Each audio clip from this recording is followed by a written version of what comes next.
My sister publicly mocked my cheap dress at Mom's funeral. Little did she know, I owned the designer label. The outfit cost $25K, and I'd signed off on her 18-hour job offer weeks ago. The church was heavy with silence that morning, the kind that clung to skin and made every shuffle of feet sound like thunder. Black-clad mourners filled the pews, faces solemn, the air thick with the scent of lilies and loss. My mother's funeral was supposed to be about grieving, remembering, and maybe, just maybe, mending the fractured ties within the Blake family. But leave it to my sister, Vanessa, to make it about appearances. As I walked down the aisle, the polished heels of my shoes echoing on the marble floor, her voice cut through the whispers like a blade. "Couldn't you have at least bought something appropriate?" She said loudly enough for half the congregation to hear, her lips curled in a smirk, her eyes sparkling with malice. "It looks like she pulled that from a bargain bin." A ripple of stifled laughter rolled through the cousins seated nearby, quick and cruel.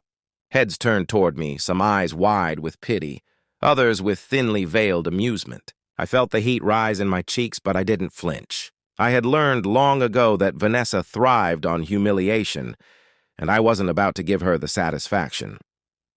What she and everyone else didn't know was that the dress wasn't cheap.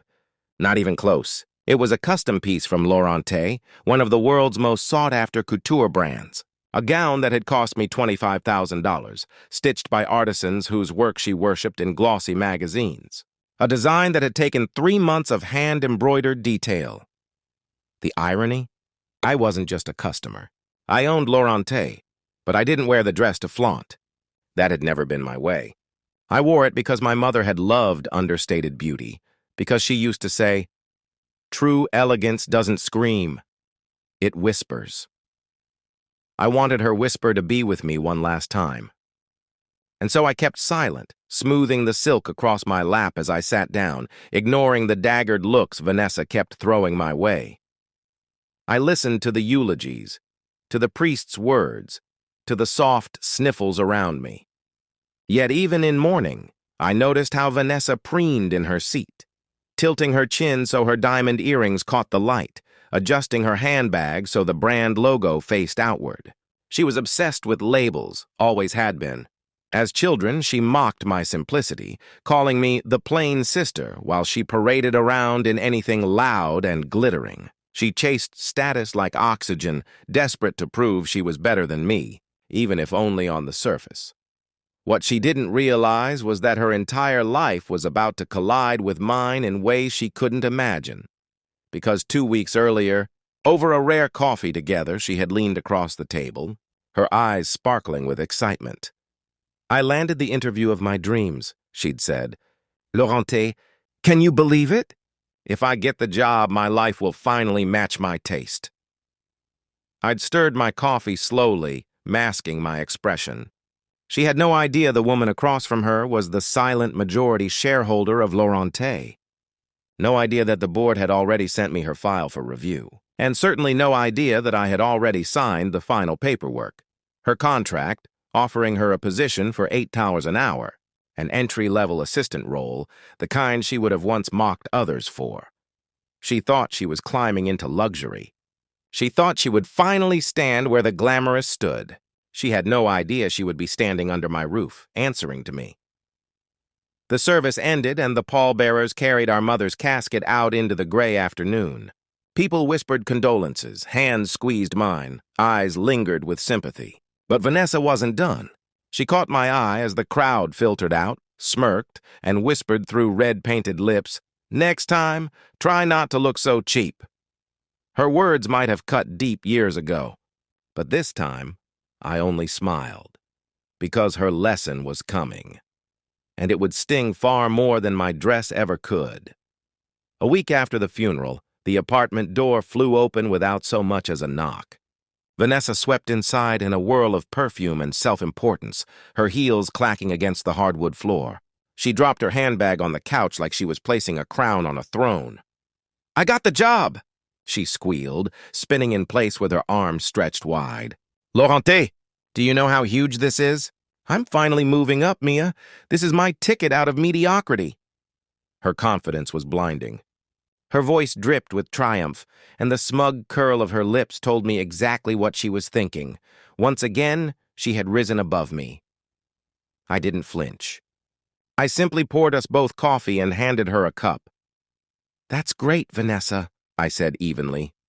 "Congratulations."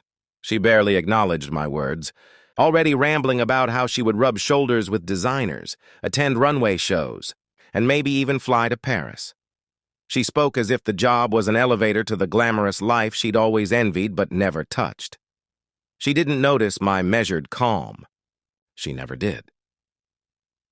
The following Monday, I arranged a quiet visit to Laurente's headquarters. The building rose like a glass sculpture in the heart of the city, sleek and commanding. The receptionist greeted me with a polished smile and ushered me to the executive floor.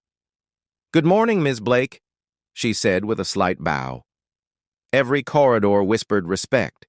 As the largest shareholder and an executive director, my presence carried a weight that few dared to question. I usually preferred to stay in the shadows, but today was different.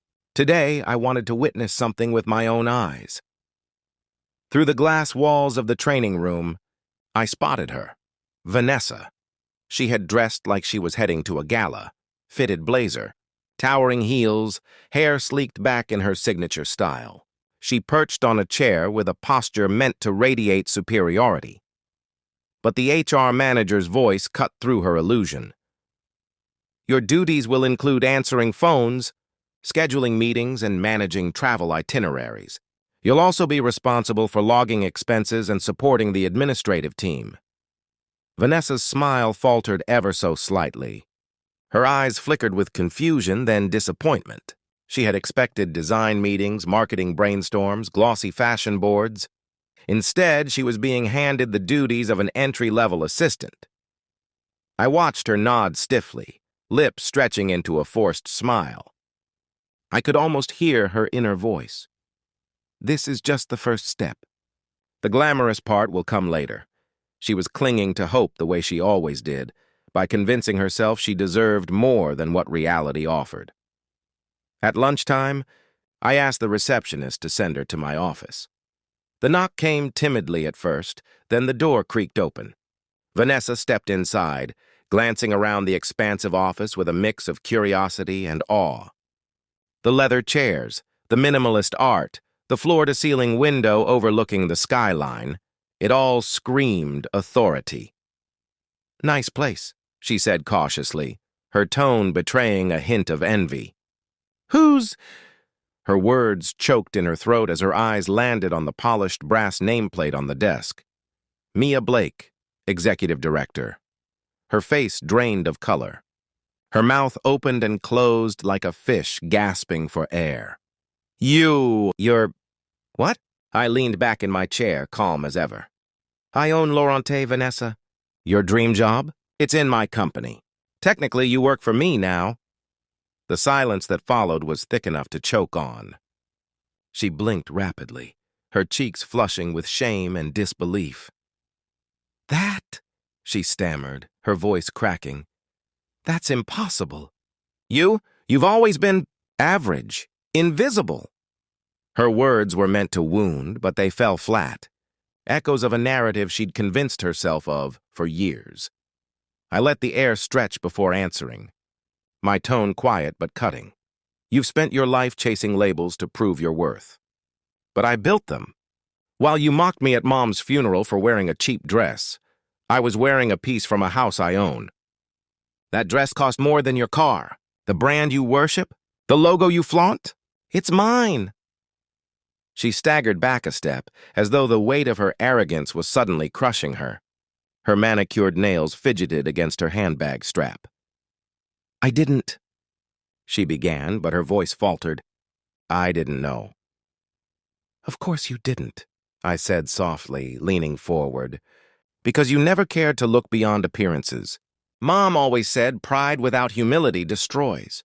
I gave you this job because it's honest work, because I wanted you to learn that worth isn't what you wear. It's what you build, and maybe now you'll finally understand." For the first time in her life, Vanessa had no retort. No witty insult, no venom. Her silence was louder than any cruelty she had ever thrown at me. She left my office pale, her heels clicking unevenly against the marble floor as though even they couldn't carry her arrogance anymore. That night, I sat alone in my apartment with one of Mom's old scarves wrapped around my shoulders. The scent of her perfume still lingered faintly in the fabric, comforting yet bittersweet. I thought about Vanessa's face when she realized the truth: shock, shame, disbelief. But I didn't feel triumph. Not really. What I felt was something else, a quiet peace. Because this wasn't about revenge. It wasn't about humbling Vanessa for mocking me or proving I was more than the plain sister. It was about honoring my mother's lesson. True elegance whispers. And sometimes, so does justice. And as I sat beneath the soft glow of the lamp, I realized that silence, my silence, had been my sharpest weapon all along.